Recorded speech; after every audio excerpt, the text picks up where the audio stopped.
Je vous retrouve aujourd'hui pour une nouvelle vidéo qui sera un nouveau vlog. Je filme cette intro après avoir presque terminé le montage de ce vlog et je me suis rendu compte bien sûr que je n'avais pas fait d'intro. Alors la vidéo sera bien longue, vous allez voir. En fait je vous ai pas pris sur une semaine, j'ai pas eu le temps de faire le montage au bout d'une semaine, du coup je vais prolonger d'une semaine. Donc, voilà, on a un peu plus de lecture, un peu plus d'acquisition livresque. Vous allez voir, je me suis bien lâchée ces 2 dernières semaines. Voilà, vous verrez, il y a un petit peu de tout dans cette vidéo et surtout restez jusqu'à la fin si vous voulez voir un petit concours. Hello, je vous retrouve, on est lundi soir, je vous retrouve si tôt dans la vidéo avec une lumière de merde. D'habitude la lumière de merde arrive un peu plus tard, mais j'ai reçu 2 colis, je viens de rentrer du boulot, il est assez tard lundi, comme d'habitude, comme tous les lundis.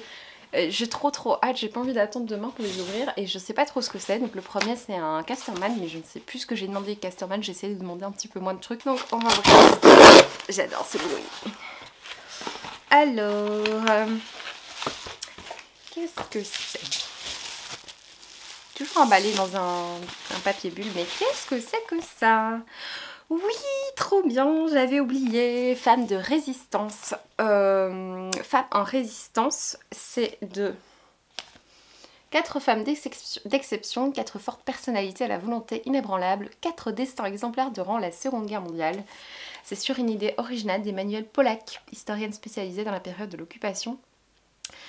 En fait, ça réunit 4 albums scénarisés par Régis Sautière et Francis Laboutique et mis en images par Pierre Wachtz.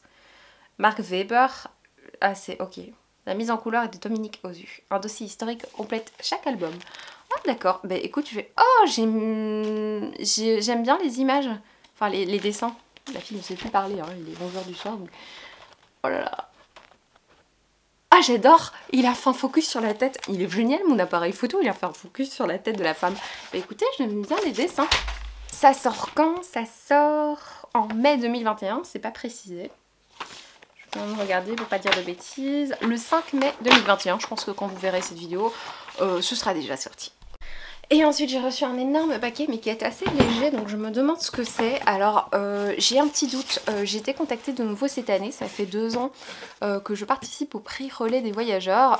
Il y a 2 ans j'avais participé, je ne sais plus qui avait gagné, l'année passée je crois que c'était le Olivier Norek, ou alors ça fait 3 ans déjà que je participe, 4 ans que je participe, je sais plus. Enfin chaque année je reçois du coup la sélection finale du prix relais des voyageurs et à la fin il y a une distribution des prix, une remise des prix, enfin j'ai l'habitude de distribution des prix, d'une remise du prix, mais je n'ai jamais assisté parce que c'est à Paris.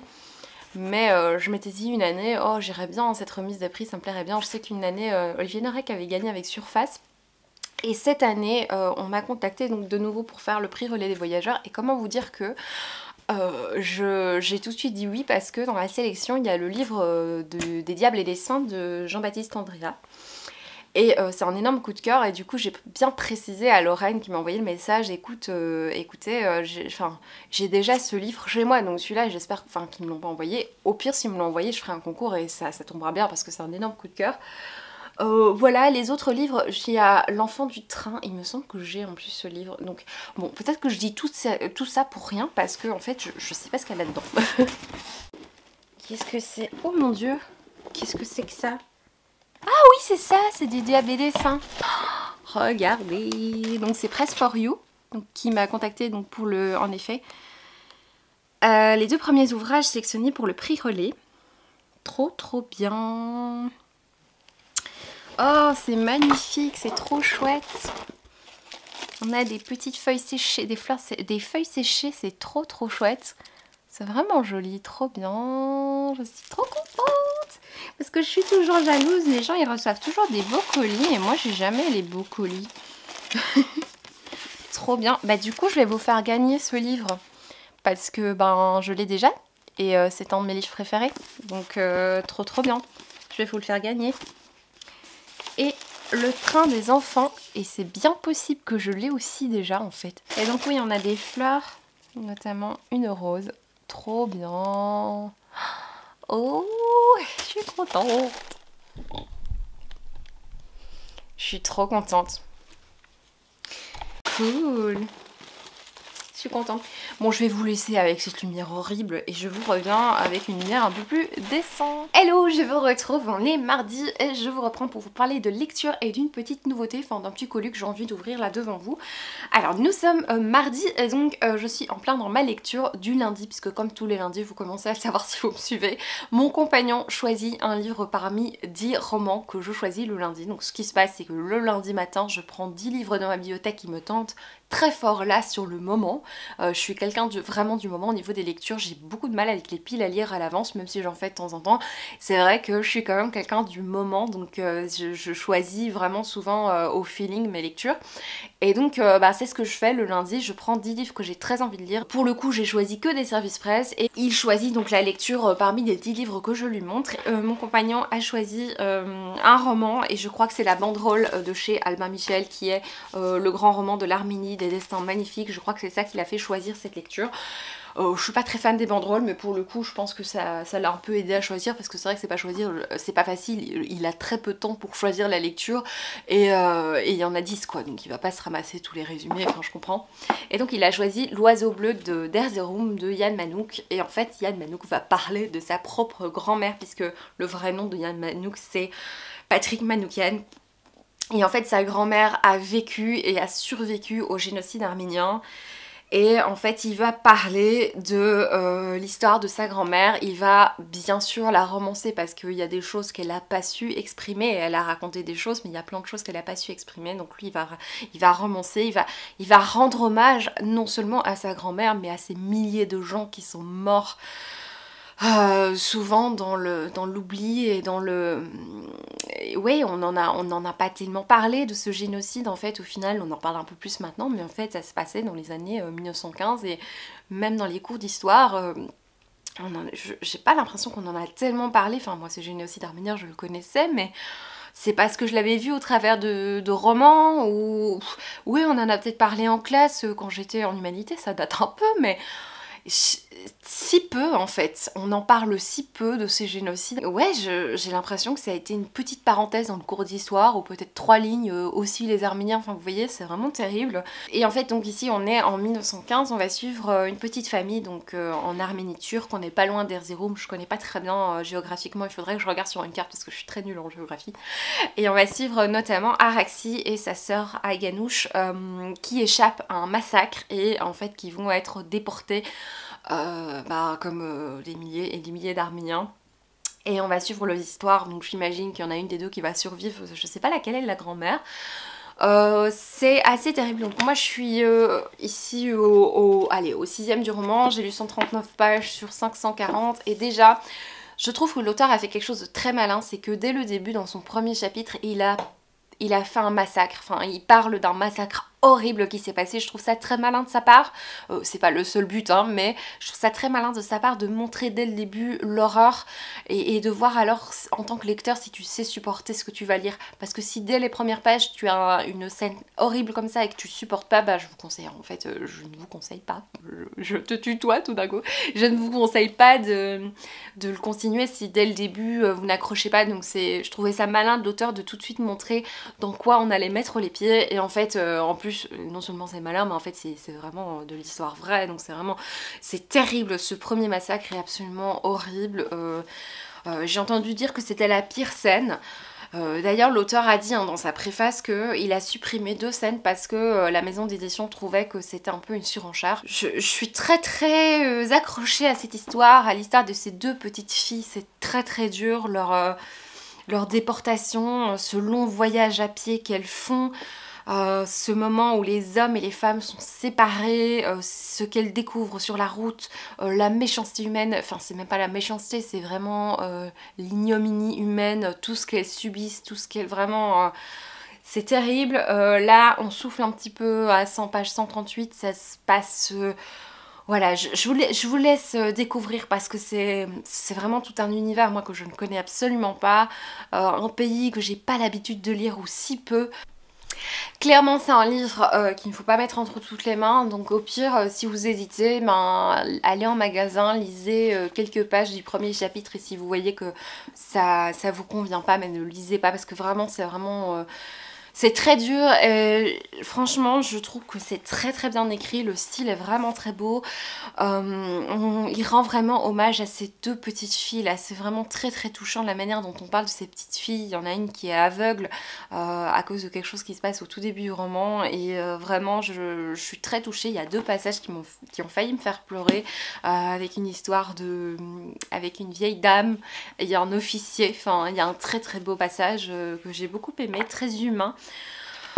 Oui, j'aime beaucoup, franchement c'est une lecture que j'aime beaucoup. Sinon vite fait, j'avais commencé avant, donc le lundi j'avais commencé une petite minute de Laurence Perrin. Ça dépendra, hein, quand j'aurai terminé le roman de Yann Manouk, ça dépendra si j'ai envie de me replonger là-dedans. Et sinon j'avais aussi commencé Callan de Paul Béorn parce que bon, ça fait un moment que j'ai envie de le lire et là il y a le tome 2 qui est sorti, ça faisait longtemps qu'il devait sortir et j'ai commencé et j'aime beaucoup. Alors j'ai eu 10 pages, hein, on va pas s'affoler non plus, mais franchement j'aime beaucoup, on est vraiment dans de la fantasy, je trouve très accessible. Je trouve que c'est assez facile à lire et pourtant je trouve le style assez travaillé, donc franchement j'aime bien. Les personnages je les aime déjà tout de suite bien. Sinon j'ai reçu le colis du mois, le colis qui revient chaque mois, donc c'est le colis Albin Michel avec les sélections Albin Michel. Donc bah voilà, une fois par mois dans les vlogs vous voyez que j'ouvre un colis Albin Michel parce que je suis en partenariat depuis un moment quand même avec eux. Et donc je reçois leur sélection. D'ailleurs le Yann Manouk était un livre de Albin Michel. Je n'arrive pas moi à être à jour dans toutes ces lectures. Voilà, je sais que je pense que la prochaine fois je ne choisirai que 2 livres ou un seul livre parce que je n'arrive pas à être à jour. Mais bon là je vais ouvrir et comme à chaque fois j'ai oublié ce que j'ai demandé. Voilà voilà. J'ai demandé un truc assez connu et je pense aussi du moins connu.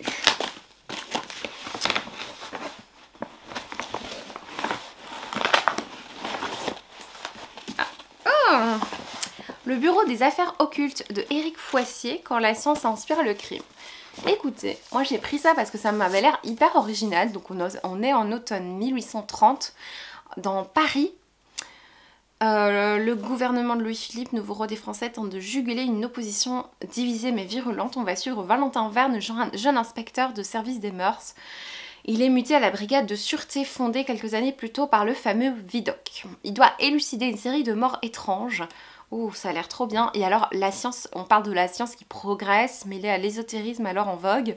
Un nouveau type de criminalité. Ah, génial. Écoute, ça me tente bien. Moi, je l'ai choisi parce que ça avait l'air un petit peu... ce que j'aime beaucoup, hein, ces ambiances brumeuses là qu'on a dans notamment l'aliéniste ou ce genre de trucs, voilà, que j'aime bien. Ensuite, je crois que j'ai 2 romans. Qu'est-ce que j'ai là? Oh, génial! Oh non, c'est tout abîmé par contre. J'ai la présentation du truc. Mais par contre, c'est bien abîmé malheureusement. Donc là, on présente... Ah, chouette! Et c'est marrant. Et en fait, je peux le mettre en poster. Ok, bah il est un petit peu abîmé par contre. Ah, là, j'ai encore 2 livres, je sais pas ce que c'est. Ah, oui!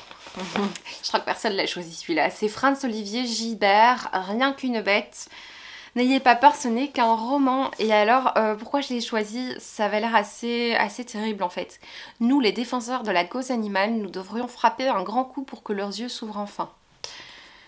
Pour dénoncer le sort fait aux bêtes, un homme s'engage à subir celui d'un cochon voué à l'abattage. Suspense, conte satirique et plaidoyer ravageur, Rien qu'une bête est un roman saisissant qui pourrait changer définitivement votre regard sur les animaux et les hommes. Enfin, moi j'en ai pas besoin forcément, mais j'aime bien lire vraiment des romans à ce sujet. Moi c'est vraiment quelque chose qui m'intéresse et de voir si justement un livre comme ça peut aider certaines personnes à changer leur consommation. Je ne sais pas, hein, parfois il y a des livres comme ça qui peuvent faire réfléchir. J'en ai lu 2 que j'ai adoré, qui font réfléchir justement. Écoutez, je suis très tentée par celui-là, il a l'air super chouette à lire et c'est le monsieur qui a écrit Le Schmock et la cuisinière d'Himmler. Et le dernier c'est... Oh, j'étais pas sûre de le recevoir. Écoutez, j'ai un petit peu peur parce que c'est une autrice que je n'ai jamais lue. C'est Melissa d'Acosta, c'est son nouveau roman, Je revenais des autres. Celle qui a écrit Tout le bleu du ciel. Moi j'ai un petit peu peur avec ce livre, j'ai un petit peu peur que ce soit un peu trop feel good ou un peu trop gnangnan. Attention, j'ai rien contre le feel good, ça m'arrive d'en lire de temps en temps, mais parfois j'ai peur que ce soit un petit peu mièvre. Il y a du feel good qui ne l'est pas, mais il y en a qui, quand je connais pas, j'ai toujours peur que ce soit un petit peu mièvre, et donc je connais pas du tout cette autrice, donc j'ai toujours un petit peu peur. Mais il me semble que c'est Magdalena du de la chaîne Triple L de Mag, qui a adoré Tout le bleu du ciel. Elle en parle super bien. Ou alors c'est l'autre qu'elle a adoré. Il me semble qu'elle a parlé d'un des deux et elle en a vraiment bien parlé. Et c'est depuis sa vidéo en fait que j'ai mis un livre de cette autrice dans ma wishlist. Et du coup quand j'ai vu qu'il sortait un nouveau livre, qu'elle sortait un nouveau livre chez Albin Michel, je me suis dit bon, ce sera l'occasion. Donc on va suivre Philippe qui a 40 ans, il est directeur commercial, père de 2 enfants. On va suivre Ambre qui a 20 ans. C'est l'histoire d'un nouveau départ, le feuilleton d'un hôtel où vit une bande de saisonniers, tous un peu... Ah oui, c'est ça, il me semble, parce que le résumé me disait rien, mais oui, non, en fait. Un hôtel où vit une bande de saisonniers, tous un peu abîmés par la vie, le récit de leurs amitiés, doutes, colère, rancœur, amour aussi. Eh bien, écoutez, ça me tente pas mal parce qu'on est, je pense, avec un roman avec différentes voix. Ça peut être intéressant. Et bah écoutez, je connais pas du tout l'autrice, donc ce sera vraiment la découverte. C'est encore un bon gros pavé là de 500 pages. Pour moi c'est un pavé, à partir de 400 pages on commence à parler de pavé pour moi. Voilà, bien écoutez, c'est tout pour cette réception. Là j'ai quand même pas mal de trucs à faire aujourd'hui, mais je vais quand même prendre un petit peu le temps de lire ce livre là parce que j'ai envie d'avancer. J'ai envie de savoir ce qui va se passer avec ces personnages, vraiment... Je sais pas, enfin je sais qu'il y en a une qui va survivre parce que c'est la grand-mère de l'auteur, mais je ne sais pas laquelle des deux d'ailleurs, peut-être qu'ils le disent à un moment, mais je ne sais pas laquelle c'est. Eh bien, écoutez, je vais vous laisser, je vous reprendrai un petit peu plus tard pour parler de mes lectures.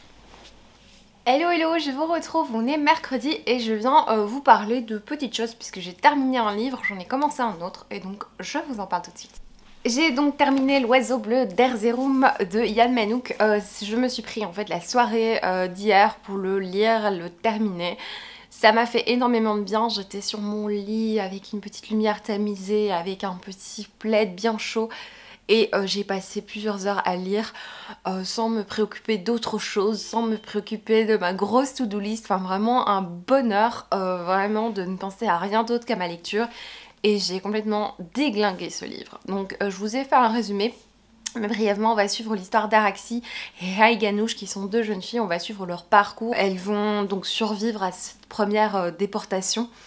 Et donc voilà, elles vont être achetées en fait comme esclaves dans une maison. Et on va suivre un petit peu leur parcours. Ces 2 jeunes filles très très touchantes, et bien sûr on sait que l'une d'elles est la grand-mère de notre Patrick Manoukian, qui est l'auteur en fait du roman, hein, son pseudo Yann Manouck. Et en fait on va suivre parallèlement 2 jeunes garçons, 2 jeunes révolutionnaires arméniens qui vont participer à des coups d'état, qui vont être hyper impliqués dans tout ce qui est politique. Je vous laisse un petit peu découvrir ces personnages. C'est un livre que j'ai trouvé tout simplement passionnant. Je l'ai dévoré, j'ai trouvé ça très riche. Il y a plein de qualités à ce livre. Alors pour le coup, les scènes les plus terribles sont les scènes du début de ce premier chapitre. Après c'est plus soft on va dire, ou alors peut-être que c'est parce qu'on s'habitue à cette horreur, dans le livre en tout cas. Voilà, j'ai trouvé ça intelligent de la part de l'auteur de tout de suite nous mettre dans le bain, de nous expliquer que bah voilà, ce sera pas non plus des pâquerettes et des petites fleurs quoi, enfin voilà. En même temps, on a une histoire tout simplement passionnante. Et ce que je trouve très riche et très intéressant, c'est de ne pas savoir ce qui est de l'ordre du roman d'aventure et de ce qui est de l'ordre du historique. Bien sûr, tous les faits historiques sont avérés, enfin je pense, hein, y en a plusieurs que je connaissais, certains que je ne connaissais pas, mais j'imagine que les faits avérés, les faits historiques sont avérés. Mais par contre, au niveau de l'histoire de certains personnages, je ne sais pas si ça s'est vraiment passé comme ça. Et du coup, il y a quand même ce côté... On est dans un roman plein d'aventures, il se passe plein de choses, ça a des retrouvailles folles, des aventures, un personnage ignoble comme ça, un personnage masculin que j'ai détesté. Et en fait, c'est marrant parce que par moments je me disais mais qu'est-ce qui est réel, qu'est-ce qui est faux? Et le fait de ne pas le savoir, c'est que tout me semblait si fou dans cette histoire et je savais pas qu'est-ce que l'auteur avait inventé et qu'est-ce qui n'était pas inventé parce qu'il y a tellement des choses qui me paraissaient folles et en même temps ces choses folles pouvaient très bien se passer en fait dans la vraie vie. Ce que j'ai adoré c'est aussi ces personnages, Haeganoush et Araxine. Je l'ai jamais dit tout haut, du coup je sais plus comment le dire. Araxi et Haeganoush sont vraiment des personnages hyper touchants. J'ai eu de nombreuses fois la gorge nouée avec ces personnages. Il y a un personnage, une dame âgée aussi qu'on rencontre dans le livre qui m'a énormément touchée. Le personnage de Asina, c'est marrant parce que je l'ai lu hier, hein, je l'ai terminé hier, mais ces noms, je les ai jamais dit tout haut. Du coup, oui, c'est Asina qui était super touchante aussi. Enfin, vraiment, ce trio de jeunes filles là. Oh, il y a voilà, des personnages, des rencontres qu'on fait dans ce livre que je pense pas que je vais oublier parce que c'est vraiment une magnifique histoire. J'ai vraiment adoré cette lecture. Le seul truc que j'ai fait moi je peux pas m'empêcher de faire ça quand je lis un livre, j'étais tellement passionnée par cette lecture, j'étais tellement dedans que la fin je l'ai lue très vite et même un peu trop vite et ça c'est un gros défaut que j'ai, c'est quand je suis bien dans une histoire, je veux la terminer, pas pour la terminer, mais pour la continuer. Et donc, je lis parfois tellement vite que parfois, je ne prends pas le temps de lire chaque mot. Et ça, c'est moi, à chaque fois, je fais ça et ça m'énerve. Et du coup, quand j'ai fini, je me suis retrouvée voilà, frustrée d'avoir fini alors que j'aurais pu passer beaucoup plus de temps avec eux parce que je l'ai lu trop vite, quoi. Alors moi c'est vraiment un roman qui m'a bouleversée, j'ai vraiment adoré et c'est bien écrit, c'est vraiment palpitant, il y a beaucoup de dialogue, de rythme, c'est vraiment très bien fait, il y a des notes historiques, bon parfois qui me perdaient un petit peu parce que moi c'est pas quelque chose qui me passionne mais c'était quand même quelque chose d'intéressant, surtout que ce génocide arménien on en parle très peu, je vous l'ai dit précédemment, mais c'était intéressant pour moi d'en lire plus. On rencontre un moment Hitler, donc on en parle un petit peu dans le livre, et franchement, le choix des personnages qu'il a présenté était vraiment une belle brochette de personnages. Sinon, du coup, j'ai terminé ça, j'ai pas su lire après parce que j'étais tellement encore dedans que j'ai pas su commencer autre chose. Mais aujourd'hui, sur la route, hein, j'ai repris une lecture que j'avais commencé un petit peu avant, L'Oiseau bleu d'Erzurum, et je suis tout de suite dedans. Je suis à la page 31 de Calam de Paul Béarn et je passe un super moment. J'aime beaucoup. On va suivre un personnage féminin. Comment elle s'appelle? J'ai un problème avec les prénoms. Mora, qui au début du roman va se battre aux côtés de Daran, qui est un de ses proches, il me semble, son chef. Voilà. Et au début, en fait, l'introduction du livre, c'est vraiment, ils se disent bonne chance pour la bataille. Et en fait, premier chapitre, elle se réveille dans un cachot, elle est entravée, elle a les mains liées, et en fait, elle se rend compte qu'elle est en prison, et donc il s'est passé quelque chose, la bataille ne s'est pas passée comme prévu, et il y a un vieil homme qui va venir la voir pour lui demander de raconter l'histoire de Daran, qui est son chef légendaire. Et donc, pour le moment, je me demande comment ça va se passer, je suis très intriguée, franchement, ça me tente beaucoup. Bon voilà, comme d'habitude le mercredi je vais passer un petit peu de temps à faire des petites photos, à préparer mes cours et tout ça, et quand j'aurai le temps de nouveau je m'occuperai de ma lecture de Calam de Paul Béarn, puis je vais voir ce que je peux lire d'autre. Ah mais j'ai bien envie d'avancer. C'est rare que je sois à ce point accrochée à un livre à la page 30. Quand même, d'habitude je mets un temps fou, et ici vraiment dès les 3 premières pages j'étais dedans quoi. Donc chapeau à l'auteur quand même. Hello, je vous retrouve un petit peu plus tard dans un cadrage un peu craignos que j'ai jamais pris sur la chaîne, mais j'avais vraiment la flemme de m'installer ailleurs que par terre pour vous parler un tout petit peu. Je voulais vous parler de 4 nouveaux livres qui sont arrivés dans ma pile à lire et je dis pile à lire, mais en fait j'ai pas vraiment de pile à lire. Je pense que vous êtes énormément à avoir des piles à lire. Moi j'ai vraiment un appartement à lire, hein, clairement. Non mais plus sérieusement, en fait je ne distingue pas mes livres piles à lire de mes romans lus dans ma bibliothèque. J'ai arrêté de faire cette distinction pile à lire et roman lu, sauf pour les petites piles à lire du moment, donc dans mon chariot de lecture ou que sais-je. Mais c'est vrai que dans ma bibliothèque, je ne sépare pas ce qui est pile à lire et ce qui est livre lu parce que je trouve ça hyper angoissant en fait. Bien sûr, vous allez me dire, mais en fait, t'as tellement de livres à lire, en effet, que c'est d'office angoissant. Bah oui, voilà, c'est ça. En fait, j'ai vraiment tellement de livres à lire que Je sais qu'au début je faisais super attention à ça et puis j'ai arrêté de compter et puis voilà, les livres voyagent chez moi depuis 1 an maintenant. Quand j'ai fini un livre, je décide si je le donne, si je le vends ou si je le garde dans ma bibliothèque. Donc souvent je vais donner un livre que j'ai reçu en service presse, je vais vendre. Ou alors je vais le mettre en boîte à livres, vous voyez ce que je veux dire. Ou alors je vais revendre. Ou alors parfois je le passe à quelqu'un en fait. Quand je l'ai lu et que je l'ai pas forcément aimé ou que je l'ai adoré, enfin que sais-je. Quand je l'ai lu et que j'ai... Enfin voilà, ça dépend vraiment du roman. Et moi, chez moi, les livres voyagent beaucoup. J'ai arrêté de me stresser avec les piles à lire parce que c'est vraiment... Pour moi, ça sert à rien de stresser pour un loisir. Pour moi, j'ai des bibliothèques de bonheur en fait. C'est des moments de bonheur qui m'attendent. Et il y a plein de livres, je sais qu'ils sont dans ma pile à lire, que je les lirai jamais. Et du coup, ça m'arrive de temps en temps de faire du tri, comme maintenant en fait. Je suis dans ce mode tri où j'enlève des livres de ma bibliothèque parce que je sais... En tout cas, je crois que je vais jamais les lire. C'est assez difficile hein, parce que j'ai toujours tendance à dire oui, je vais les lire, mais en fait, non, au final, je vais jamais les lire. Bref, tout ça pour vous dire qu'il y a 4 nouveaux livres dans ma pile à lire, dans ma bibliothèque. Sinon, je suis en train de lire Calam. Je suis à la page 48, je ne suis pas très loin, mais je vous avoue que j'adore cette lecture, je suis très très bien dedans. C'est juste qu'il faut que je prenne le temps vraiment de me poser pour lire, c'est toujours vraiment fin de semaine, moi je lis pas énormément. Je suis vraiment vraiment bien dans cette lecture, j'aimerais quand même le terminer pour lundi, comme ça quand je piocherai mon livre du lundi, eh bien je serai contente de lire autre chose. Et donc je vais vous présenter les livres que j'ai achetés. Alors j'ai acheté Petite, qui me fait de l'œil depuis que je sais qu'il va sortir en fait, d'Edouard Carré. J'ai été intriguée par la couverture quand je l'ai vu dans les sorties, parce que moi je regarde beaucoup sur Booknote en fait les livres qui vont sortir, et c'est là que je l'ai vu et ça m'intriguait. Et du coup j'ai vu le résumé et en effet ça m'intriguait pas mal. Et entre temps j'ai vu un avis de Flo de Fun Books qui l'aime beaucoup, vraiment une aventure, de l'histoire de Mary. On est en 1761 et Mary, enfin je dis Mary mais en fait c'est Marie, on est en France, à Strasbourg, Isabelle. J'ai trop l'habitude de dire des trucs anglais. Et donc, c'est l'histoire de la future Madame Tussaud, en fait. Donc, celle qui a fait le musée de cire. Qui a créé les premiers modèles de cire, donc c'est vraiment génial.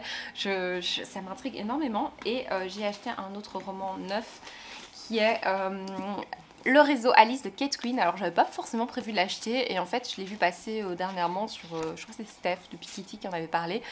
Et en fait vraiment le résumé me tentait bien.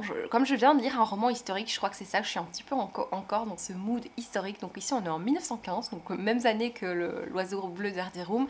On est avec Eve qui va être recrutée comme espionne contre les Allemands. Donc elle est envoyée en tant que française, hein, donc c'est Eve, elle est française, elle est envoyée chez les Allemands en tant qu'espionne. Et j'en sais pas plus, j'ai pas regardé la suite du résumé. Et en seconde main, je me suis procuré, avec mon amie Céline, on est allé chez Pêle-Mêle et j'ai trouvé enfin La brodeuse de Winchester. Alors c'est un livre, franchement, là c'était la victoire.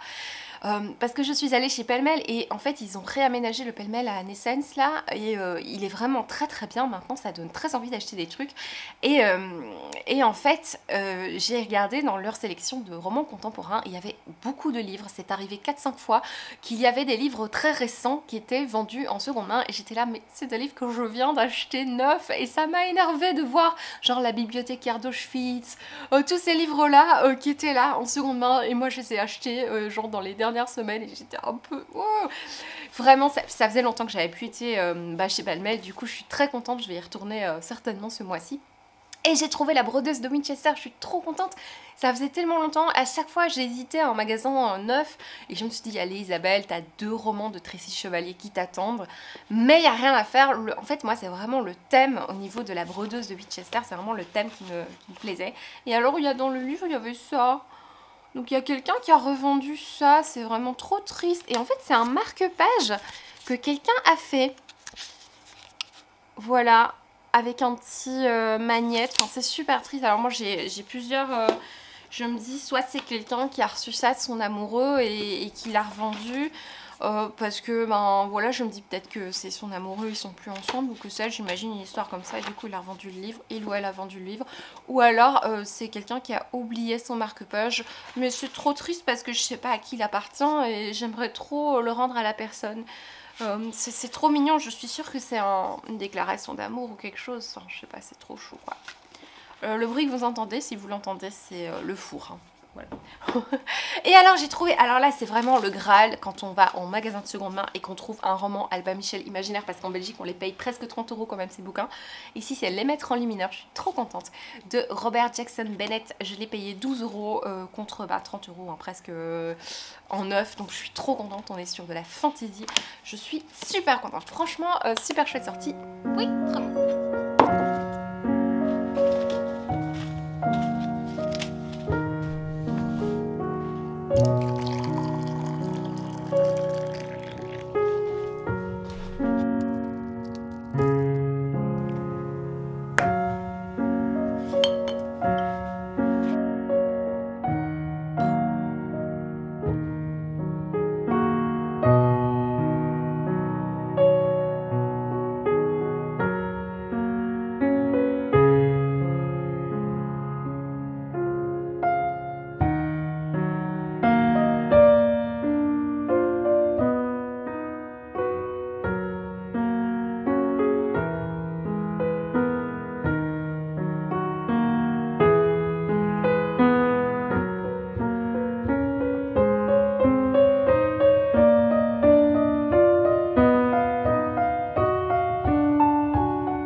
Hello, je vous retrouve, on est mardi, ça fait longtemps que je vous ai plus pris en vidéo, je sais même pas quand je vous ai pris la dernière fois, mais il s'est passé plein de trucs entre temps. J'ai beaucoup d'acquisitions à vous montrer, que ce soit des livres ou d'autres petits trucs. Voilà, je vais essayer de pas regarder ailleurs. J'ai le cou coincé, donc j'ai tendance à trop bouger et à chaque fois je fais aïe. Donc cette semaine, en fait, mon défi, ça a été de tourner la tête sans dire aïe. Maintenant, j'y arrive. Parce que t'as l'air con dans le bus, t'es là pendant 1 heure dans le bus, et puis tout d'un coup, tu tournes la tête, fais aïe, tout le monde se retourne. Oui, non, pardon, excusez-moi. Voilà, donc c'était un travail sur moi cette semaine. Voilà, alors, je voulais un petit peu vous parler. Alors, de pas mal de trucs. Bon, il y a du bruit, les voisins, vous savez, vous savez. Alors, j'ai lu ceci dimanche, ça m'a fait beaucoup de bien de me lancer dans une lecture graphique. Ça faisait longtemps que je voulais lire celui-là, je l'avais acheté, je vous en avais parlé suite à la vidéo, non c'était pas une vidéo, c'était dans un live de Sèvres où il avait invité Mister Cadric, Dorian, qui a une chaîne YouTube que j'aime beaucoup regarder. Dorian, si tu passes par là, je te fais de gros bisous, je te remercie encore pour la découverte de ce livre puisque j'ai adoré. Alors je peux pas vous montrer trop des extraits, en plus ce livre pèse un âne vivant. Alors ici on va suivre le personnage de Magneto qui est, vous savez, dans l'univers des X-Men, c'est un personnage quand même assez connu, c'est un peu le grand méchant dans X-Men, et en fait ici on va suivre son enfance alors qu'il était très jeune, et en fait il a survécu au camp d'Auschwitz. Donc en fait c'est un jeune, donc c'est Max quand il était petit, c'est un jeune juif qui a donc vécu les horreurs des camps d'Auschwitz, et il a survécu, et donc on va parler vraiment de cette partie-là de sa vie. C'est hyper touchant, je trouve que les dessins sont très réussis, l'ambiance est extrêmement bien retransmise. Je trouve que c'est quand même très très bien fait, on s'attache très fort à ce personnage, on a envie de savoir comment il va faire pour s'en sortir, parce qu'on sait qu'il s'en sort vu qu'il vieillit et devient le méchant de X-Men. Donc on a envie de savoir ce qui va se passer et comment ça se passe. Et vraiment, on n'était vraiment pas du tout dans l'univers X-Men, on est vraiment ici dans un point historique en fait, c'est vraiment un livre historique avec des dessins que je trouve très très adaptés. C'est pas les dessins auxquels je suis la plus sensible, mais je trouve dans cette BD, je trouve que c'était magnifique. Je trouve que ça correspondait parfaitement. Je vous montre quand même. Mais bon, comme je vous ai dit, quand j'ai commandé ce comics, je ne m'attendais pas à ce qu'il fasse 2 fois ma tête, quoi. J'ai pas une grande tête, mais en fait, quand même, enfin, c'est super grand, quoi. Du coup, forcément, maintenant, je galère parce que je ne sais pas où le ranger parce que mes bibliothèques ne sont pas assez grandes. Voilà, donc je ne sais pas ce que je vais en faire. Sinon, je suis en train... Aïe je suis en train de lire, vous l'avez vu, je suis en train de lire Grisha, je suis à la page 132, j'avance assez vite. Écoutez, je crois que je lis un petit peu plus vite que si je connaissais pas du tout l'univers, puisque moi j'ai regardé la série, parce que moi je suis du genre, quand les séries sortent, je regarde ça d'un coup. Parfois j'exagère un peu, je vais un petit peu trop vite par rapport au... Parce que j'ai pas tout ce temps en fait, hein, puisque voilà, je choisis de, au lieu de lire, je regarde des séries, mais parfois je binge-watch dans le genre un peu en accéléré. Ça m'arrive quand il y a certains épisodes qui m'intéressent pas, et c'était le cas avec Shadow and Bones, il y a des trucs qui m'intéressaient pas, donc j'ai un peu zappé, c'est pour ça que j'ai regardé un peu plus vite que nécessaire. Et en fait, c'est pas une mauvaise série, c'est pas mal, je trouve que l'ambiance est bien faite, le côté un peu slave en fait de cette ambiance est pas mal, un peu original pour le coup, l'univers est intéressant, j'ai bien aimé qu'ils mettent du coup... Enfin, s'il y avait que le truc Grisha, je pense que ça aurait été un peu pauvre au niveau de l'histoire. Et du coup, qu'ils mettent l'univers Six of Crows, ça me donne très envie de lire Six of Crows du coup. Et ici, le fait que je connaisse déjà l'histoire, ça me fait lire le livre un petit peu plus vite. Parce que quand je suis dans un univers que je découvre, moi je me prends du temps quand même. Je relis parfois pour être sûre d'avoir compris. Même si j'avais pas vu la série, je pense que je serais à peu près à cette page-là parce que c'est vrai que ça se lit très vite. On n'est pas dans une multitude de détails sur l'univers, c'est peut-être la chose que je peux reprocher. Alors, bien sûr, on est dans du young adult, donc forcément, on ne détaille pas énormément. Mais j'ai déjà vu des livres young adult qui détaillent. Je sais que, bien sûr, quand on est dans du young adult, c'est beaucoup moins riche au niveau des descriptions, etc. On passe un petit peu plus vite et on s'attarde plus sur les sentiments, je pense, de l'héroïne qui souvent en young adult a 16-17 ans, enfin voilà, à l'âge young adult jusqu'à 20 ans. Et oui, c'est normal, dans ce genre-là, les préoccupations de l'héroïne sont parfois plus importantes que de longues descriptions de la couleur de l'arbre, c'est normal. Mais c'est vrai que, donc oui, c'est normal que ce soit moins riche, mais c'est vrai qu'il y a des livres en young adulte qui sont plus riches que d'autres. Je pense à Sorcery of Thorns qui était très visuel, très bien décrit. Ici, je trouve que ça manque de quelques descriptions quand même. Donc je ne fais pas ma chiante qui dit... oui, je prends une crème au chocolat et puis ah bah merde, c'est du chocolat. Vous voyez hein, le sketch de Florence Foresti, la fille qui est en train de lire du jeunesse et qui trouve que c'est trop jeunesse. Non, c'est pas ça que je veux dire. C'est juste qu'ici, c'est le livre que je trouve qui n'est pas parfois assez développé. Il y a des livres young adultes qui sont plus développés que ça. Voilà, c'était pas clair, mais c'est clair dans ma tête. Écoutez, j'aime bien. Je sais pas si je vais tout de suite enchaîner avec la suite parce que déjà, je vais pas le tome 2 et 3 et forcément, dans un souci d'égalité, je vais forcément acheter le tome 2 et 3 dans la même taille. Et est-ce que j'ai envie de dépenser 30 € pour la suite? Je ne sais pas, peut-être que je vais me prendre l'intégrale cachée Belgique Loisirs qui est à 25 € et qui comporte les 3 tomes. Ça vaudra moins cher hein, pour moi. Mais en même temps, ils sont beaux. Enfin, je sais pas trop. Ou alors, je peux peut-être voir si à ma bibliothèque, ils les ont pas parce que c'est le genre de truc que je suis pas sûre d'avoir envie de relire. Donc voilà pour ça, je dépose. Aïe, j'ai quelques nouveautés là qui sont arrivées dans ma bibliothèque. Vous allez voir, j'ai une petite crise monomaniaque, hein, puisque dernièrement j'ai quand même acheté le tatoueur d'Auschwitz, j'ai acheté la bibliothécaire d'Auschwitz en avril, et ici on est en mai, j'achète le magicien d'Auschwitz de Dos Santos. Alors c'est un livre dont j'ai entendu parler sur la chaîne de Dorian. Alors je sais pas s'il en a déjà parlé sur sa chaîne, de nouveau Mister Crabrick, je parle beaucoup de toi aujourd'hui. Mais je crois que c'est sur Instagram, il disait qu'il aimait bien, ceci dit, il regrettait qu'on parle pas d'Auschwitz. Que c'était marqué le magicien d'Auschwitz, mais qu'on mettait un temps fou avant d'arriver à Auschwitz, et du coup je crois que ça le décevait un petit peu. Bah écoutez, moi je suis au courant maintenant. Hein, qu'on passe pas tant de temps que ça à Auschwitz, et en soi moi c'est pas non plus pour ça que je le lis, c'est parce que j'ai envie de savoir l'histoire de ce monsieur en fait qui est un magicien qui est connu, en fait c'est une histoire vraie, c'est d'après une histoire vraie, on l'appelle le Grand Nivelli et qui est un magicien qui est remarqué par les nazis et qui va être j'imagine sauvé parce qu'il est magicien. Enfin on va voir un petit peu tout ça, je suis très très intriguée, je ne sais pas si je lis celui-là ou un autre Auschwitz quelque chose, mais voilà, j'ai très envie de le lire de toute façon. Alors, je sais pas pourquoi je me retourne tout le temps, il faut que je trouve une solution. Hier, vous avez vu, j'ai fait l'unboxing, je pense, devant vous. J'ai ouvert Tomino la Maudite qui sort le 6 mai également. Parce que la plupart des trucs sortent le 6 mai. Je sais pas pourquoi. Je crois que c'est le 6 mai.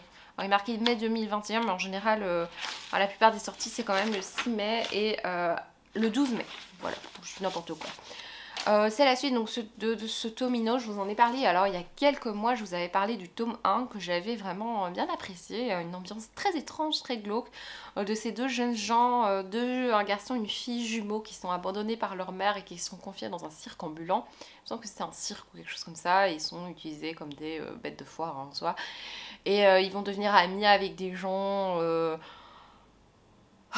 qui sont dans ce cirque et je crois que dans le livre à un moment ils sont séparés et bah voilà on va voir un peu la suite de leurs histoires mais par contre c'est bien glauque hein. Je vais quand même vous prévenir que c'est pas le truc le plus bisounours du monde. Voilà. Alors je suis allée chez Pêle-Mêle. Alors ils ont refait le Pêle-Mêle à Bruxelles là à Naissance. Il est absolument génial ce Pêle-Mêle. Super bien arrangé, du coup je suis pas envie de revenir, de retourner un petit peu plus souvent. Et ce qui est chouette c'est qu'ils ont un chouette rayon. La première fois que j'ai été retournée j'avais pas vu ça, mais ils ont un rayon nouveautés et vraiment il y a des chouettes nouveautés. Le genre de livres vers lesquels j'hésite moi en librairie neuf. Donc c'est vraiment chouette. Je vous montre tout ça. J'ai pris Manger Bambi. Oui, oui. De Caroline de Mulder. Alors c'est un livre pour lequel j'ai beaucoup hésité quand il est sorti en neuf. Et à chaque fois, bah, je suis toujours voilà, rebutée par le prix. Et je sais pas si ça va me plaire. Et donc voilà, là je l'ai vu en seconde main. Il était à 5 €. Quelque chose comme ça. Enfin vraiment pas cher. Et donc bah, je l'ai pris, hein, vraiment. Donc on va suivre l'histoire de Bambi qui est décidée, qui a 15 ans, bientôt 16, qui est décidée à sortir de la misère. Avec ses copines, elle va sur des sites de sugar dating qui lui fait rencontrer des hommes plus âgés.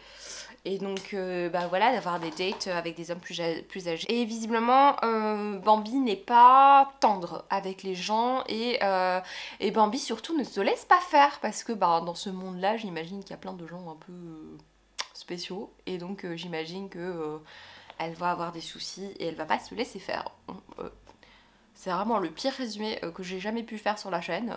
Voilà, mais franchement il me tente bien celui-là. J'en ai pas mal hein, des livres à accrocher votre ceinture là parce que c'est pas fini. J'ai pris Dans l'ombre des hommes d'Anaïs Jeanneret. Je l'ai vu passer celui-là mais je m'étais jamais vraiment intéressée. C'est l'histoire d'une jeune femme qui perd tout du jour au lendemain, qui va quitter Paris et ses privilèges, qui va fuir son mari poursuivi pour trafic d'influence. Et alors elle va se retrouver en proie à un harcèlement social, donc un harcèlement sur les réseaux sociaux. Ça me fait un peu penser aux Yeux rouges de Myriam Leroy. J'espère qu'on n'est pas trop dans la même chose parce que moi j'avais beaucoup aimé le livre de Myriam Leroy parce que j'adore Myriam Leroy. Et j'aime beaucoup ce qu'elle fait et j'espère juste parce qu'on va quand même parler du cyber bashing. Voilà, j'espère sincèrement que c'est pas trop proche de ce que nous a fait Myriam Leroy dans Ses yeux rouges, mais bon, on verra. Hein. Ah oui, j'ai beaucoup hésité en neuf aussi avec ce livre, c'est Les Innocents de Michael Crummy. Alors c'est chez Presse de la Cité. Alors moi cette collection j'aime beaucoup, c'est très lisse comme ça, enfin c'est très glacé comme ça, j'aime beaucoup. Oui, il y a du soleil tout d'un coup, il ne faut pas chercher, salut. Il était temps que tu reviennes en fin de journée. Donc on va suivre l'histoire de vrai des Ada qui sont encore des enfants quand leurs parents sont emportés par la maladie, donc l'histoire de deux orphelins. Livrés aux caprices d'une nature tour à tour généreuse et hostile, le frère et la sœur qui ignorent tout du monde vont tenter de survivre suspendus à la venue de l'espérance qui rythme leur vie autant que les saisons. Un roman initiatique sublime et féroce dont les héros sont déchirants d'humanité. Écoutez, il me tente pas mal celui-là, Les Innocents, il a l'air hyper intriguant, j'aime énormément cette couverture, je trouve ça vraiment magnifique. Alors, j'ai encore des trucs... Alors, une des raisons pour lesquelles j'étais dans ces nouveautés, c'est parce que bien dans ma wishlist... j'avais Nos Espérances de Hannah Hope et à chaque fois que je vais en magasin de seconde main je regarde s'il n'est pas là et définitivement je vais devoir l'acheter en neuf. J'ai très envie de lire ce livre et donc bah, je vais le prendre en neuf je pense cette semaine honnêtement, voilà. Mais j'ai quand même trouvé un autre livre de cette maison d'édition, c'est Copie conforme de Alix Olin chez Gallimard. Donc on va suivre l'histoire de deux jumelles.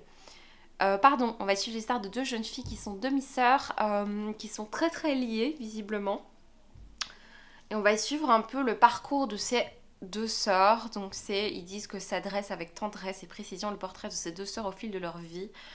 Écoutez, ça me tente bien, j'aime bien les histoires de parcours de vie, de femmes qui se retrouvent, ça a l'air vraiment chouette, hein. J'aime beaucoup et Bah, c'est eux qui ont fait dans cette collection depuis en fait que j'ai eu un coup de cœur pour les secrets de ma mère de Jessie Burton qui était un peu dans cette collection là, vous savez, que cette pochette assez haute là.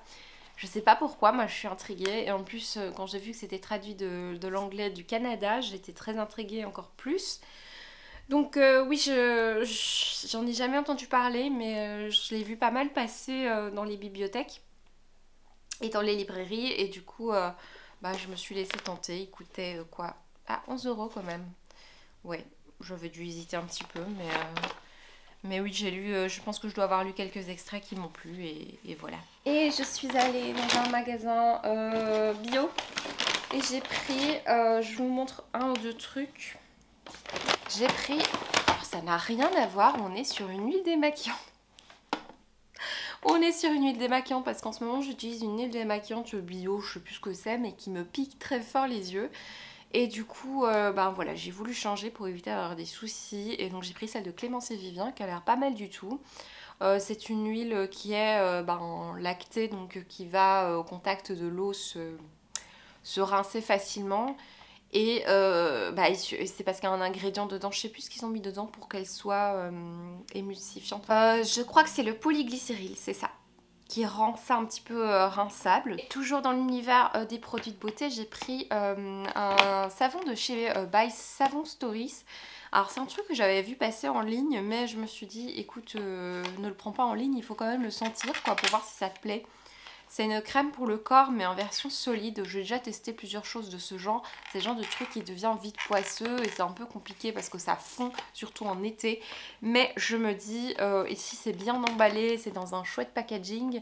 Et ça m'a l'air pas mal au niveau de la texture. J'ai testé, écoutez, ça c'est pas mal. J'ai testé, c'est bien, un petit peu gras hein, évidemment, mais c'est vraiment quelque chose qu'on va frotter sur le corps pour faire une crème de corps.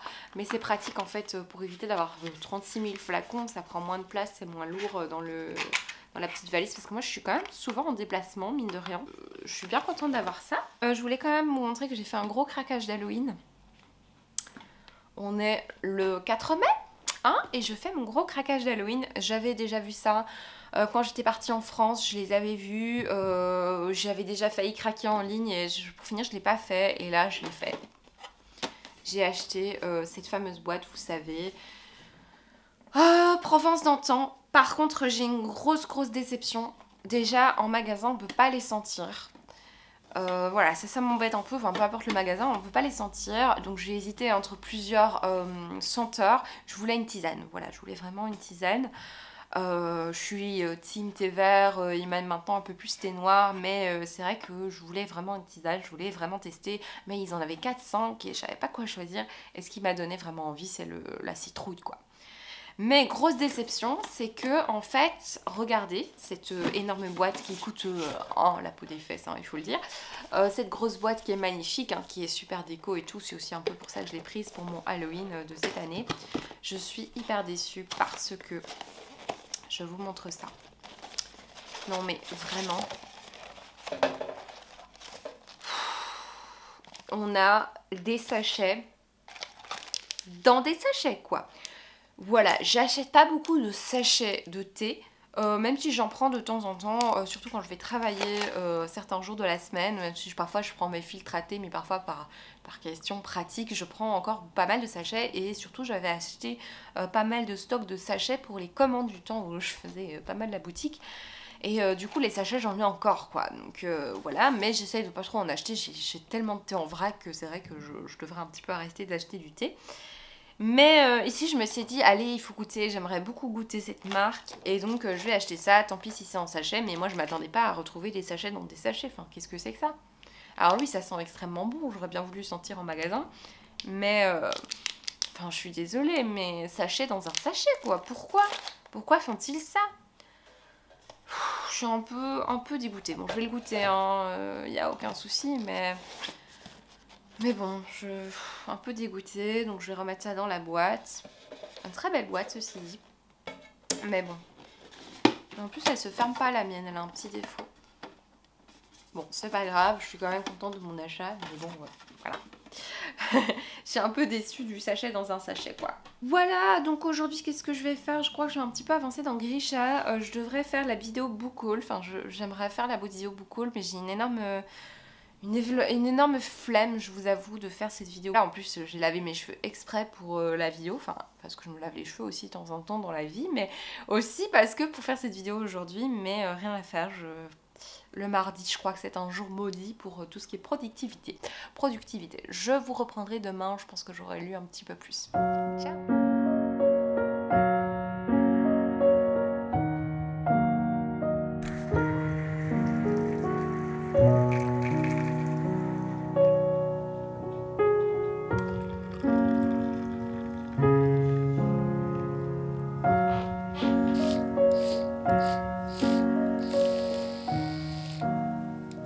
On se retrouve dans la maison close des chroniques du hérisson, et ceux qui sont en train de faire leur vaisselle et qui ne regardent pas l'écran, regardez un petit peu ça, mon éclairage de dingue. En fait si je change, ça fait pas beaucoup mieux quoi. On a du rouge, on a du bleu, le bleu je trouve que ça me fait mal aux yeux, du coup je le fais pas. Et on a cette lumière magnifique, mais pour les plantes c'est génial parce que du coup j'ai des pousses moi de dingue sur mes plantes, elles sont, enfin je vais peut-être pas vous montrer toutes mes plantes parce que ben, c'est pas une bonne lumière, mais une bonne lumière pour vous les montrer, mais en tout cas elles poussent vraiment bien, c'est chouette, c'est 3 heures par jour, c'est vraiment chouette. Et lui, il est très heureux, j'ai trouvé la solution pour que mes piléas ne meurent plus. Voilà, il a fallu le temps, il a fallu 2 ans quand même, hein, mais bon. Bref, pourquoi est-ce que je suis là avec cette lumière so charming pour vous parler d'un livre que je suis en train de lire sur liseuse. Je suis en train de lire l'anatomie d'un crime, non, d'un drame, parce que je sais qu'il y a l'anatomie d'un crime, autopsie d'un crime et anatomie d'un drame, alors je vais peut-être mélanger les deux, mais c'est de la même autrice, Sarah Vaughan. Pourquoi est-ce que je suis en train de lire ce livre alors que j'étais dans Grisha, quelque chose qui n'a rien à voir? Pourquoi? Je suis allée sur Instagram, je scrollais Instagram comme je le fais très souvent, et je suis tombée sur une publication de Baptiste Beaulieu, qui est un auteur que moi j'aime beaucoup. Alors, je n'ai jamais lu de livre de cet auteur, mais j'ai tout de suite accroché au personnage sur Twitter, c'est comme ça que je l'ai découvert. Et puis, du coup, je le suis sur Instagram depuis un moment maintenant. Et j'aime énormément sa bienveillance, ses partages. C'est un médecin en fait qui partage beaucoup de choses de sa vie de tous les jours, et c'est vraiment quelqu'un que j'apprécie beaucoup. Et visiblement dans la vraie vie il est ami avec Jérémy Fell, donc voilà, du coup je me suis dit c'était quand même un signe, donc ça voulait dire que cet auteur, il faut que je le lise. J'ai même offert un livre de cet auteur à ma maman, ne l'ayant jamais lu, mais voyant un peu le personnage, je me suis dit ah, ça va lui plaire le livre, et je pense qu'elle aime beaucoup, donc voilà. Pourquoi je vous parle de ça? Parce que dans une de ses dernières publications, Baptiste Beaulieu a parlé d'un phénomène. Il parle souvent de choses de société qui arrivent dans sa vie à lui ou avec des patients. Et il a parlé du phénomène de phobie d'impulsion. Alors, je suis pas du tout psy, je suis rien de tout ça, mais c'est un terme que je connaissais pas du tout, mais quand il a expliqué, je me suis sentie hyper concernée. Alors je vais pas rentrer dans ma vie privée ni quoi que ce soit, mais en tout cas depuis qu'il a parlé de ça, moi j'ai changé de vie. J'ai passé pas mal de temps à regarder des vidéos, à lire des articles à ce sujet, et je me suis sentie mais tellement impliquée et concernée par ce truc. Et donc j'ai été voir les commentaires de tous les gens qui ont écrit sous la publication de Baptiste Beaulieu, et Dieu sait qu'il y en a. Et ouais, c'était vraiment intéressant de voir, et hyper rassurant en fait dans tous les articles que j'ai lus et dans les commentaires des gens et tout, de voir en fait qu'on était hyper nombreux. Alors je sais pas si c'est rassurant, mais en tout cas il y a beaucoup de gens qui ont ça, des phobies d'impulsion. Et en fait plusieurs personnes parlaient de podcasts à ce sujet. Alors il y a 2 podcasts dont les gens parlaient, j'ai été les écouter. Et alors, il y a quelqu'un en commentaire, sur les 300-400 commentaires de Baptiste Beaulieu, moi j'ai tout lu, alors c'était peut-être un peu intime, mais en même temps c'était public, donc j'avais le droit de lire. Quelqu'un avait dit, alors moi justement, ce quelqu'un dit ça, moi justement je suis en train de lire un livre qui est en train de parler de ça. Il s'agit de autopsie d'un drame, anatomie d'un drame, enfin ce truc de Sarah Vaughan, je sais plus lequel des deux, mais c'est avec drame dedans. Et du coup, comme je vois ces personnes qui lisent ça, j'ai été voir le résumé. Et en effet, c'est vrai qu'il y a beaucoup de femmes qui subissent des... Alors, je n'y connais pas particulièrement, mais qui, après leur accouchement, donc, ont une dépression postpartum et qui ont Souvent, c'est associé à des phobies d'impulsion. Donc, un peu, je vais pas développer, mais par exemple, Baptiste Beaulieu parlait du fait que des femmes ont peur de blesser leur enfant, ont des images en fait d'elles en train de blesser leur enfant, mais c'est pas du tout qu'elles ont envie, c'est simplement que c'est des images, elles ont tellement peur que ça arrive que c'est des phobies, enfin bref. Et en fait, on parle de ça là-dedans. Toutes ces transitions pour ça. Ah, moi, je suis forte quand même, hein. Non, pas du tout. En fait, ouais, on parle de ça là-dedans et je suis à la moitié. Je suis passionnée par cette lecture. On va suivre en effet l'histoire de cette jeune femme. Au début du livre, elle n'arrive pas à faire taire son bébé. Et je crois qu'on va plus loin parce que dans tout ce que j'ai lu, dans tous les documents et tout ça que j'ai lu, en fait, 100% des gens qui ont des phobies d'impulsion ne passent jamais à l'acte. Heureusement, disons, je serais déjà en prison, moi. Mais non, mais, et du coup, c'est un peu rassurant de voir que la plupart des gens qui ont des phobies d'impulsion, bah, en fait, ne passent jamais à l'acte. C'est justement des phobies. Et du coup, ici, j'ai l'impression plutôt qu'on est peut-être pas dans ces phobies d'impulsion, mais plutôt dans quelque chose... de l'ordre du psychiatrique et je sais pas trop. Mais en tout cas, on va suivre cette jeune mère qui a beaucoup de mal avec son bébé. Donc c'est l'introduction. On suit une maman qui a beaucoup de mal avec son bébé. Et puis on est au début du roman et on va suivre Léa qui est médecin et qui va être appelée par un collègue qui lui dit écoute, il y a une de tes amies qui est là à l'hôpital avec son bébé. Et son bébé, il y a quelque chose, enfin, il pleure tout le temps, c'est bizarre, on est un peu inquiet. Et du coup, elle va voir son amie. Et en fait, elle découvre que le bébé de son amie, Jess, a, je crois, un trauma crânien, a le crâne, une fissure au crâne, un truc comme ça. Enfin, j'y connais rien en médecine, donc j'ai peut-être des conneries, mais voilà. Et du coup, c'est hyper dangereux parce qu'il y a une poche qui est gonflée derrière. Enfin, ils doivent faire toutes des analyses et tout ça. Et du coup, elle pose des questions à la mère. Elle dit qu'est-ce qui s'est passé. Et la mère, en fait, elle est hyper évasive et on dirait qu'elle ment. Et c'est vraiment bizarre. Et alors, on se pose énormément de questions. Et on va suivre également Jess, du coup, le quotidien de Jess avec son mari. On va aller un petit peu dans le passé. On va voir comment elles se sont rencontrées, ces deux-là. Et de temps en temps, on rentre aussi dans le passé de l'héroïne. Et moi, je suis tout simplement passionnée par cette histoire. Alors, certains trucs qui m'énervent un petit peu dans le comportement, notamment des hommes dans cette histoire ou des phrases de certaines personnes. Mais on est vraiment dans le domaine quand même du thriller psychologique. Donc parfois quand des gens ont des comportements un peu problématiques, ça me dérange moins dans un thriller parce que souvent t'as des psychopathes, donc au final les comportements problématiques, vous voyez ce que je veux dire quoi, enfin c'est des psychopathes. Ici on n'est pas trop sur un psychopathe, mais on se demande qu'est-ce qui se passe avec le personnage de Jess. Pour le moment j'aime beaucoup, écoutez, je vous retrouve la prochaine fois avec une lumière, je vous promets un petit peu moins sensuel parce que là vraiment voilà. Hello, je vous retrouve un petit peu plus tard, on est jeudi, comme d'habitude j'ai toujours un look à faire peur, hein. Voilà. Alors, je viens de terminer Autopsie d'un drame ou Anatomie d'un drame, je ne sais plus. Alors, c'est un livre que j'ai vraiment beaucoup apprécié. J'ai adoré l'ambiance qui s'en dégage. On est vraiment sur un drame psychologique, sur un roman plutôt qui frise vers le noir, mais je trouve pas que c'est un roman si noir que ça. On est vraiment sur... c'est ça, un bébé qui a eu un accident et en fait, en soi, le thème du livre, c'est d'essayer de retrouver ce qui s'est passé avec ce bébé. Moi, j'ai vraiment passé un bon moment. Je me suis retrouvée un petit peu quand même dans le thème de Entre toutes les mères. Je trouve que ça se ressemblait, pas pour l'histoire ni quoi que ce soit, mais il y en a quand même une thématique commune, c'est la difficulté de la maternité. Et j'ai beaucoup aimé retrouver ce sujet assez difficile ici parce que on est nouveau avec un personnage qui a beaucoup de doutes sur son rôle de maman et on a une héroïne qui est Lise qui est une médecin. Alors moi j'ai eu un peu parfois du mal avec Lise parce que alors oui c'est une héroïne qui est agréable à suivre mais c'est un petit peu la fille parfaite et un personnage qui fait tout bien et c'est toujours elle qui a raison et enfin je sais pas comment expliquer, j'ai un petit peu de mal avec ce personnage. Globalement, j'ai passé un très bon moment, sauf la fin. Parce que on était vraiment dans quelque chose du roman psychologique vraiment intéressant. Et à la fin, je pense que l'autrice a voulu nous faire un truc genre révélation qui pour moi ne servait à rien. Et du coup, toute la fin, elle m'a complètement perdue parce que on était dans quelque chose de pas très crédible en fait, une surenchère avec une révélation en plus qui n'avait pas de sens.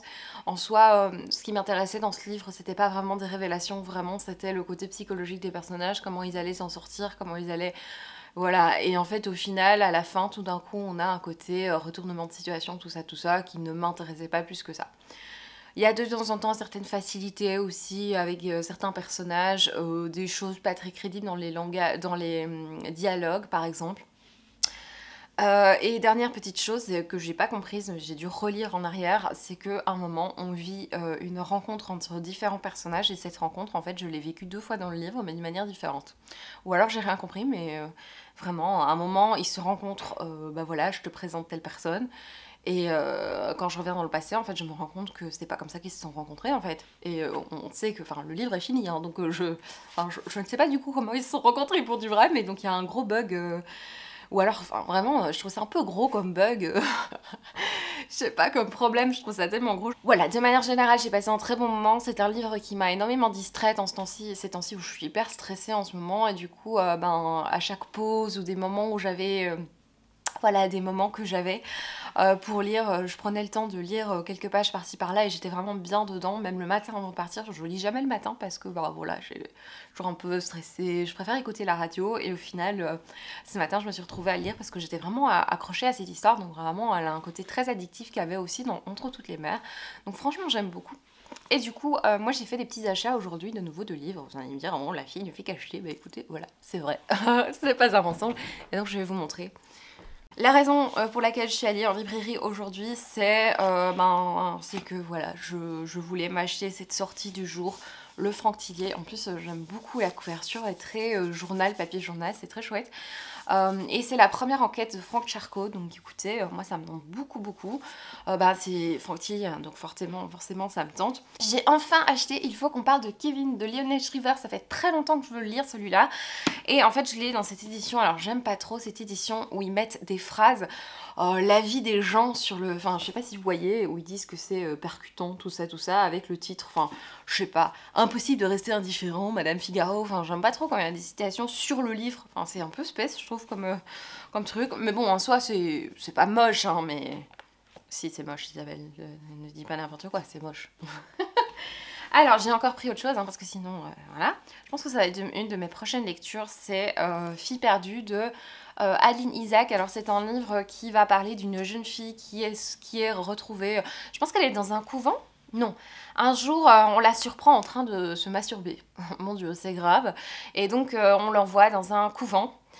Et les religieuses tentent de chasser le vice, donc j'imagine que ça se passe dans les années je ne sais combien. Et on est sur un fond historique, ça a l'air hyper intéressant, écoutez. C'est très court, je pensais pas que ce serait si court, et forcément c'est court et c'est cher hein, pour la longueur de temps, le temps passé. J'ai enfin craqué sur nos espérances.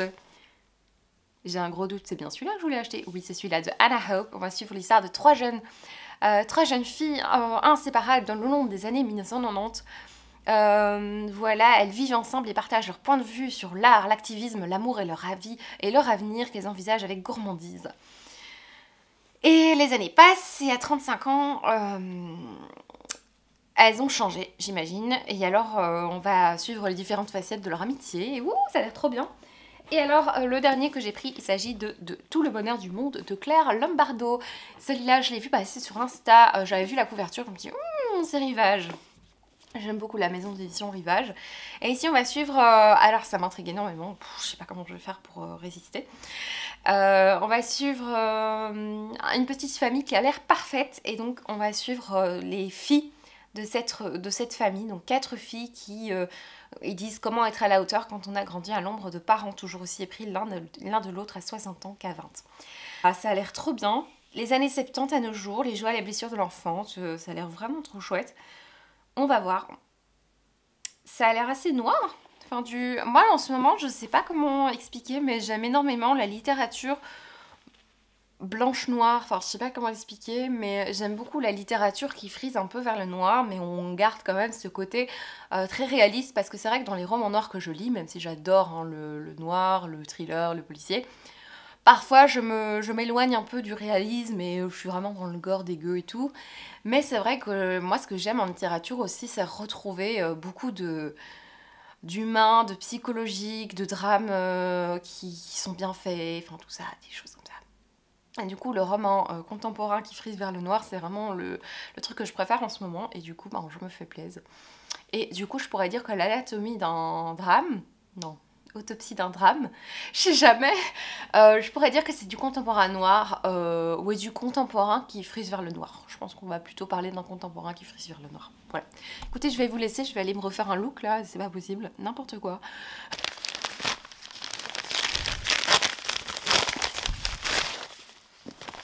Oui. Trop bien.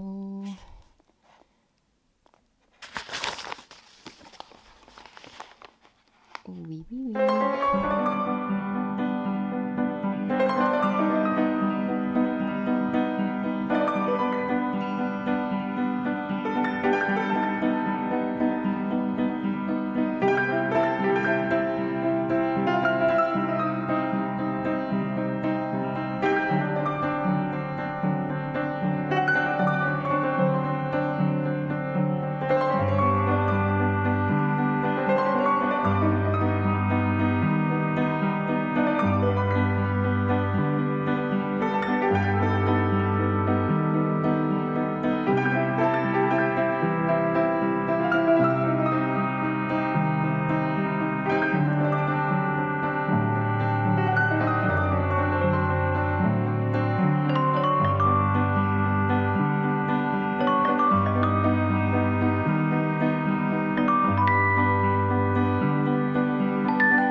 Hello, je vous retrouve pour doucement clôturer ce vlog et vous parler de certaines petites choses.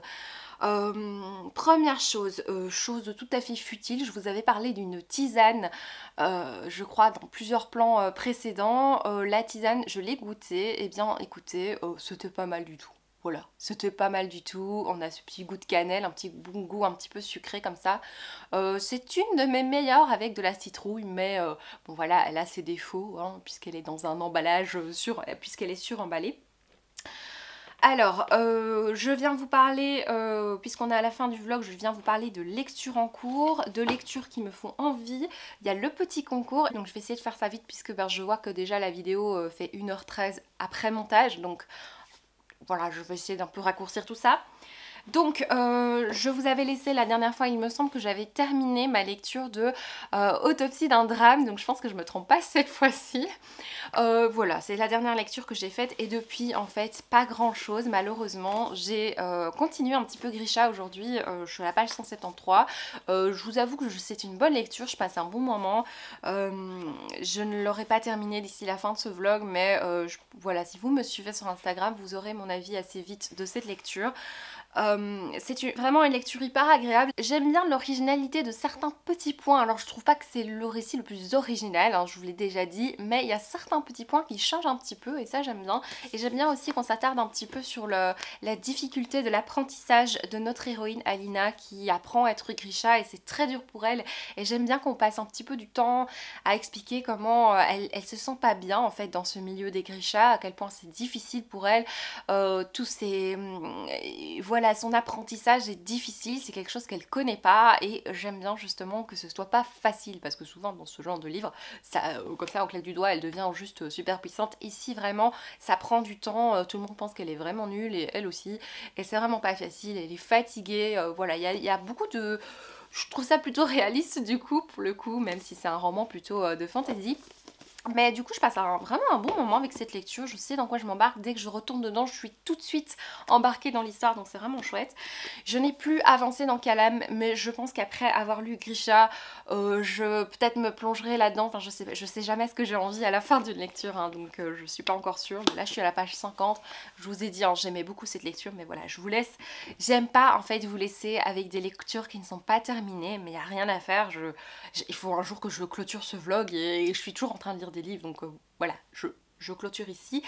Ensuite, je vais vous parler des lectures que j'ai envie de lire, puisque j'ai envie de lire plein de trucs, ça c'est la malédiction, j'ai envie de lire tellement de choses à la fois. En plus, je fais du rangement dans les bibliothèques, et du coup, dès que je vois un livre, je dis « Ah, j'ai super envie de le lire », je suis en train de réfléchir à me débarrasser de certains livres, mais en fait, c'est dur parce que j'ai envie de tout lire en ce moment, c'est très dur de me débarrasser de lecture.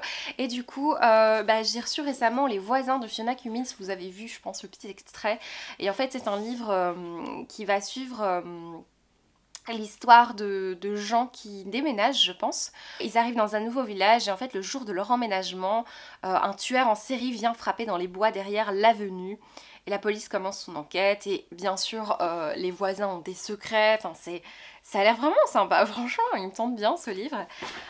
Sinon j'hésite aussi avec Tout le bonheur du monde de Claire Lombardo, je vous en ai parlé un petit peu plus tôt.